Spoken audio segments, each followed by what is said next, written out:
Bharat Ratna doctor Bhimrao Ambedkar को कोटि कोटि नमन। ये कार्यक्रम डॉक्टर भीमराव अंबेडकर के जीवन पर आधारित है, जहां भारत की जनता के प्रति उनके योगदानों को पूरी सजगता से चित्रित और रेखांकित करने का प्रयास है। कार्यक्रम में दिखाई गई घटनाएं लब्ध प्रतिष्ठ पुस्तकों से ली गई हैं। इस कार्यक्रम के जरिए चैनल की ओर से एक विश्वसनीय, सजग और सकारात्मक प्रयास है कि डॉक्टर बाबा साहेब भीमराव अंबेडकर के जीवन की संघर्ष यात्रा एवं गौरव गाथा पूरे आदर के साथ घर घर पहुंचे और उनके योगदानों से सभी संपूर्णता में परिचित और आह्लादित हों।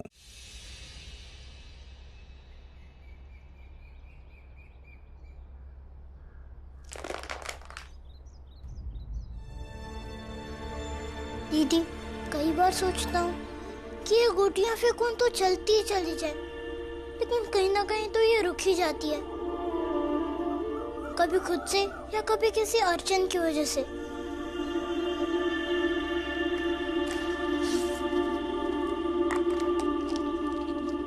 बिल्कुल एक जिंदगी की तरह। दीदी, कोई भी चीज हमेशा के लिए नहीं चलती है। शायद कुदरत ने ये संसार ऐसा ही बनाया है। जीजा जी ने अंतिम समय में मुझसे कहा था कि मेरा कुछ नहीं हो सकता है भीमराव, मेरे पास ज्यादा वक्त नहीं है। मुझसे कोई भी गलती हो ना तो माफ कर देना, लेकिन तुम्हें ना जैसे हो वैसे रहना। लेकिन अपने दीदी का ख्याल रखने में मैं असमर्थ हो गया हूँ। मैं आपका दुख तो नहीं बांट सकता, लेकिन इस दुख के वक्त को मैं बांट सकता हूँ, और वही मैं कोशिश कर रहा हूँ।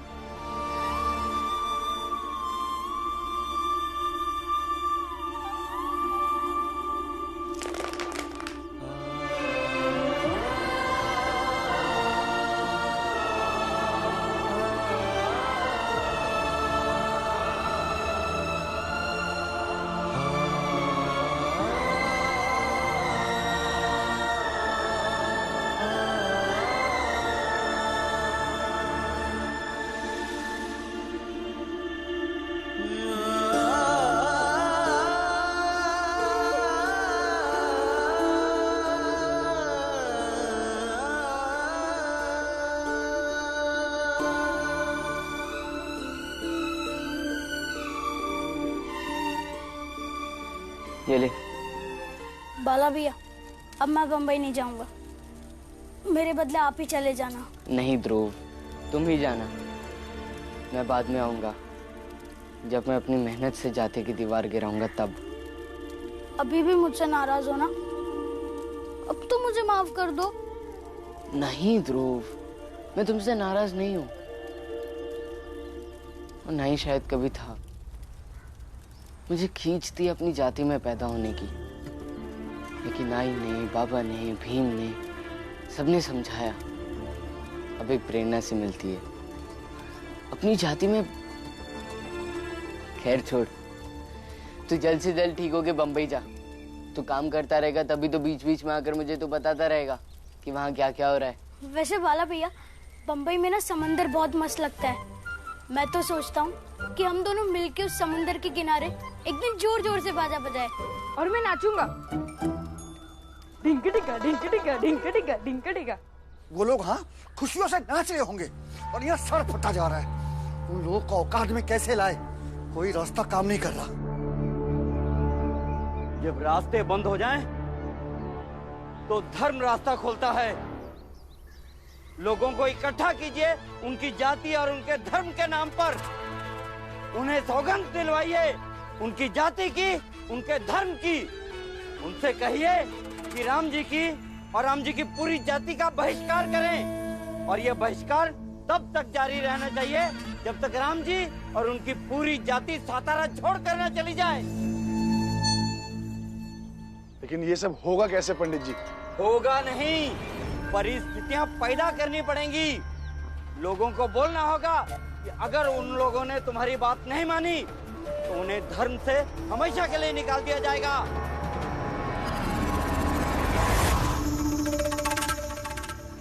सेठ जी, पंडित जी एकदम सही कह रहे हैं। हमारे समाज के लोग बिना रोटी के तो रह सकते हैं, लेकिन बिना धर्म के नहीं।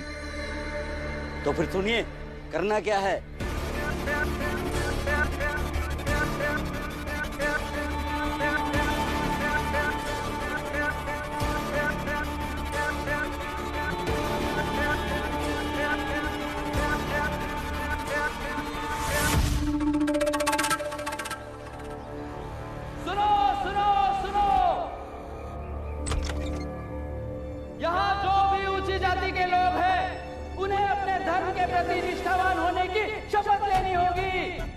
ये जो प्लेग फैला हुआ था, उसके बाद हमें रूठे हुए ईश्वर को मनाने की प्रक्रिया शुरू करनी होगी, क्योंकि ईश्वर हमसे कुपित है। उसका कोप हमारी इस धरती पर प्लेग के रूप में फैला हुआ था और ना जाने आगे किस रूप में आ जाए। इसीलिए हमें हमारे धर्म और समाज को फिर से स्थापित करना होगा। प्लेग के जीवाणु कम हुए हैं, इसीलिए सेठ जी ने मोहल्ले के हर एक प्रतिनिधि को अपने घर बुलाया है। जो भी स्वस्थ हो वो आज शाम सेठ जी के घर इकट्ठा हो। सुनो सुनो सुनो, ध्यान से सुनो। धर्म की रक्षा के लिए ऊंची जाति के लोग आज शाम को सेठ जी के घर के बाहर इकट्ठा हो जाए। ईश्वर के क्रोध को समाप्त करने को लेकर विचार मंथन होगा। सिर्फ ऊंची जाति के लोग सुनो सुनो सुनो, ध्यान से सुनो। ये क्या कह रहे हैं बाबा? पाकड़ रच रहे हैं। जब जब ये लोग कमजोर पड़ते हैं, ऐसे ही धर्म के नाम पर नाटक शुरू कर देते हैं। पता नहीं इस बार कौन सा नया नाटक शुरू करने वाले हैं।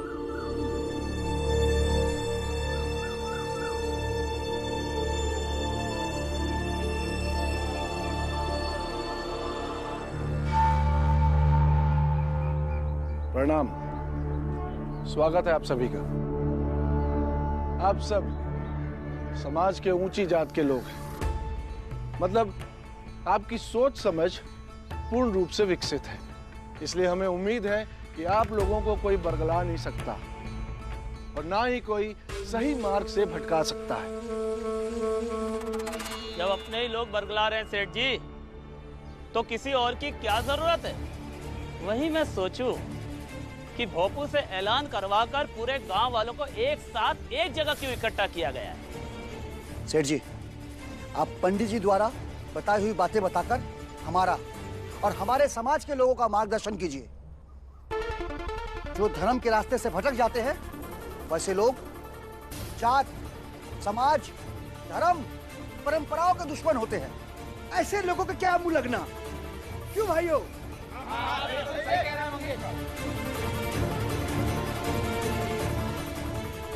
आज्ञा है पंडित जी।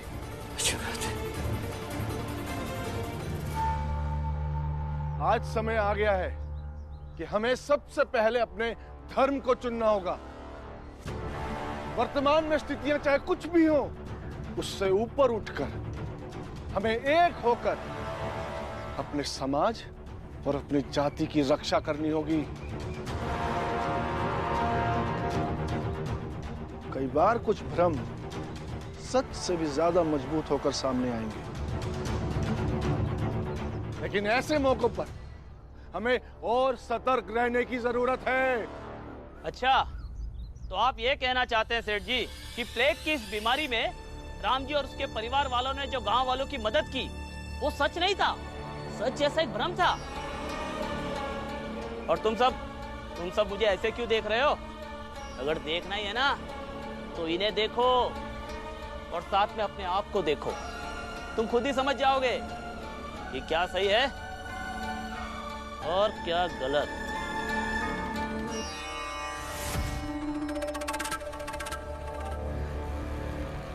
देख कुलकर्णी, तू हर समय हमारे खिलाफ बोलता रहेगा और हम चुप रहेंगे क्या? तूने हम सबको बेवकूफ समझ रखा है, हैं?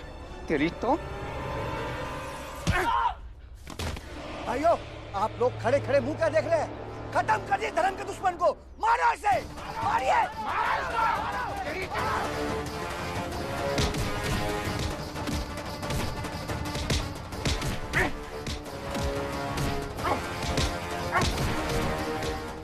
सही किया पंडित जी, बिल्कुल।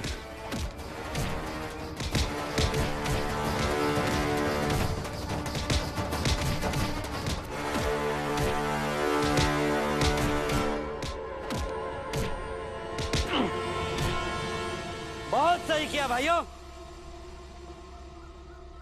जिस तरह से आप सबने हमारे धर्म और समाज के खिलाफ बोलने वाले इस पापी को दंड दिया है, इससे तो यही साबित होता है कि हम सब साथ हैं, हम सब एक हैं। क्यों भाइयों? अगर आप सब साथ हैं तो इस तश्तरी में से एक एक फूल उठाइए और शपथ लीजिए कि हम मिलके जो भी कार्य करेंगे उसे अंजाम तक पहुंचा के ही दम लेंगे। शपथ लेते हैं, करेंगे उसको। मंगेश,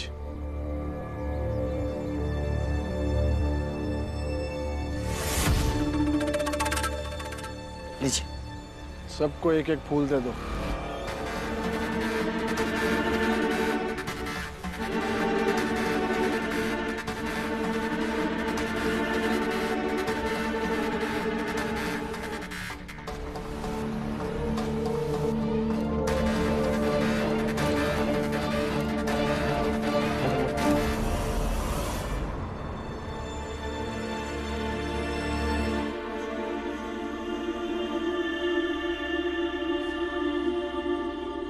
क्या हुआ?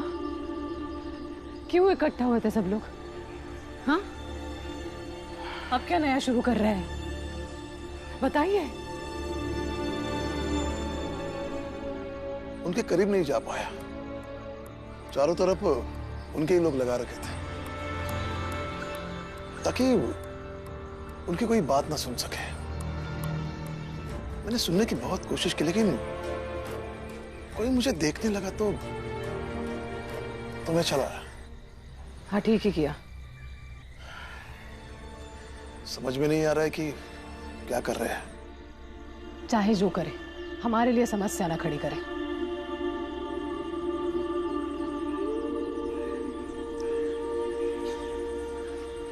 ये भीम और बाकी बच्चे कहाँ हैं? मुझे डर था बीवा कहीं वहां ना चला जाए, इसलिए बच्चों को काम पे लगा दिया है। ठीक ही किया। अब हाथ पैर धो लीजिए, चाय बनाती हूँ। साथियों, कल हमने वाई से खास सर्वज्ञ महाराज को बुलाया है ताकि वो हमारे भ्रमित हो चुके मन को फिर से शुद्ध करके हमें सही मार्ग पे ला सके। इस अशुद्ध हुए समाज को फिर से शुद्ध करके वो हमारी गौरवशाली परंपरा से जोड़ सके। और इसके लिए हम सब मिलके उनके स्वागत की तैयारी करेंगे।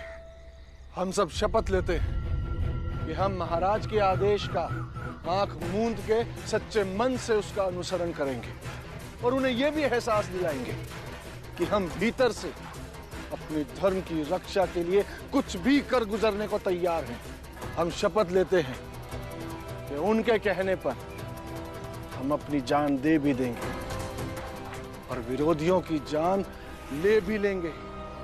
हाँ, हम शपथ लेते हैं। हाँ, हम शपथ लेते हैं। आप लोग अपने अपने इलाकों में जाकर अपने लोगों से ये शपथ लेने के लिए कहिए, उन्हें प्रोत्साहित कीजिए।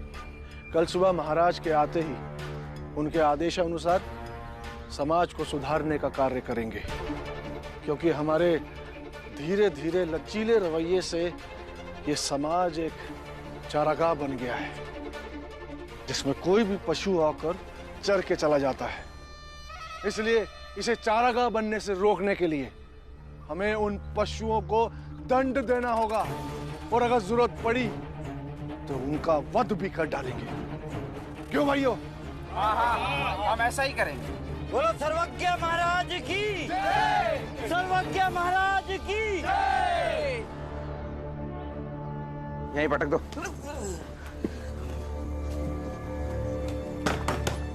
चलो। आ गया बेटा। परेश, परेश, परेश क्या हुआ बेटा? अरे किसने किया ये सब? किसने किया? परेश, परेश, परेश इधर देख, इधर देख। क्या हुआ तुझे? क्या हुआ बेटा? तो चले मैं हूँ तेरी, देखना मेरी तरफ, देखना।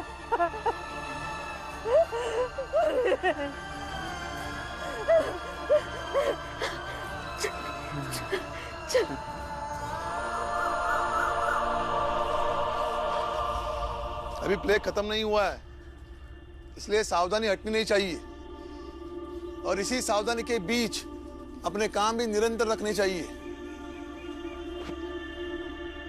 हाँ तो आनंद भैया, अब तैयार हो जाइए, हम विद्यालय चलते हैं। ठीक है, चल। नहीं भीम बेटा, तुम दोनों आज स्कूल ना ही जाओ तो ज्यादा अच्छा है। क्यों भाई साहब? क्योंकि ऊंचे समाज के लोग कुछ खतरनाक योजना बना रहे हैं, और इस योजना को रास्ता दिखाने के लिए वो सर्वज्ञ महाराज आ रहे हैं। वो वाई वाले सर्वज्ञ महाराज, जो अपने प्रवचन में केवल घृणा वाली बात करते हैं, खुद को धर्माधिकारी समझते हैं और लोगों के सर पर पैर रखकर आशीर्वाद देते हैं। हाँ, ये वही सर्वज्ञ महाराज है, और उनके आने से पहले भीड़ ने उनका सहारा लेकर कुलकर्णी पर पत्थरों से हमला कर दिया। क्या बात कर रहे हो?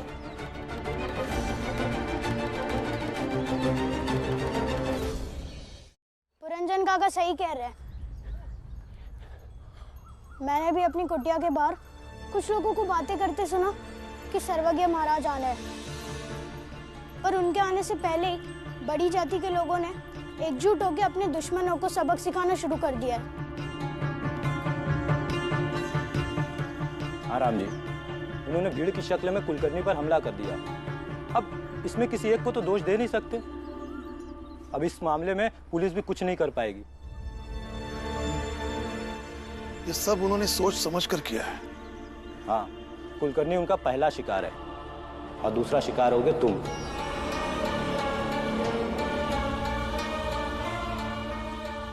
अब ये मत पूछना राम जी क्यों, क्योंकि इसकी वजह तुम जानते हो।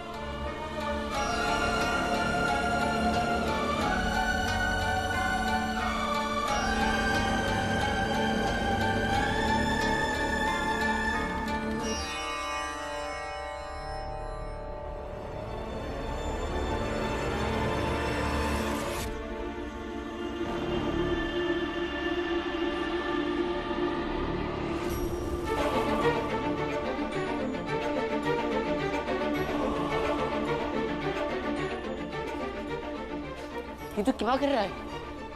वाला भैया, पुरंजन काका सही कह रहे थे। कुलकर्णी काका के बाद बड़ी जातियों की भीड़ का दूसरा शिकार राम जी काका होंगे, और उसकी वजह बनूंगा मैं। क्योंकि सर्वज्ञ महाराज के आते ही उन्हें सबसे पहले मेरी बात बताई जाएगी, और फिर सर्वज्ञ महाराज उस भीड़ को उकसाएंगे, और वो भीड़ काका पर, आप लोगों पर हमला करेगी। इसलिए अच्छा यही होगा कि मैं वापस बंबई चला जाऊं। ध्रुव, हम लोगों पर तो वैसे भी हमले होते रहते हैं, एक हमला और सही। ध्रुव, मत जा। भीम तो समझ क्यों नहीं रहा है? उन लोगों को बस एक बहाना चाहिए, और बहाना मैं हूँ। और फिर सर्वज्ञ महाराज भी तो उनके साथ है, इसलिए तू समझ जा कि अब कुछ भी हो सकता है। अरे लेकिन तेरी तबीयत अभी ठीक हुई है, और तू बम्बई जाएगा। अरे लोग अभी भी वापस आ रहे हैं बम्बई से। बाला भैया, मैं चले जाऊंगा और मुझे कुछ भी नहीं होगा। वैसे भी पहले ही आप लोगों ने मुझे मौत के मुंह से निकाल लिया है।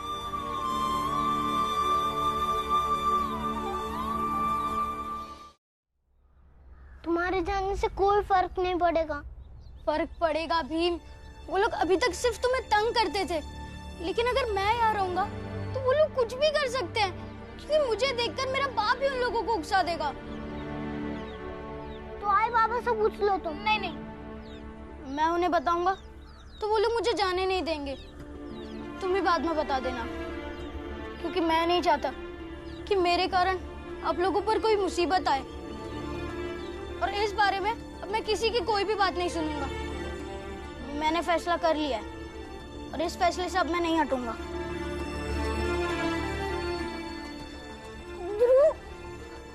ध्रुव मत जा।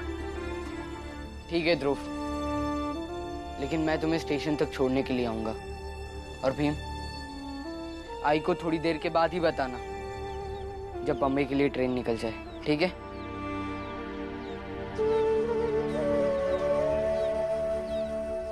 ध्रुव, तुम अपना ख्याल रखना। तुम भी दोस्त, अपना और बाकी घर वालों का भी ख्याल रखना।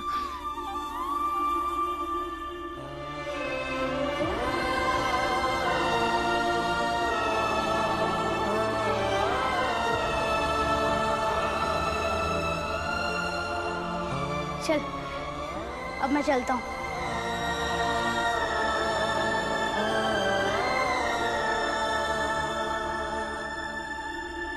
अब जा, वरना काकी बाहर आ जाएगी।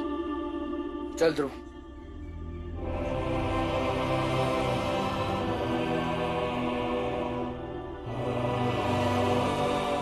ध्रुव, तूने हमारे परिवार की सुरक्षा के लिए इतनी बड़ी कुर्बानी दी। दोस्त, ये एहसान मैं जिंदगी भर नहीं भूलूंगा।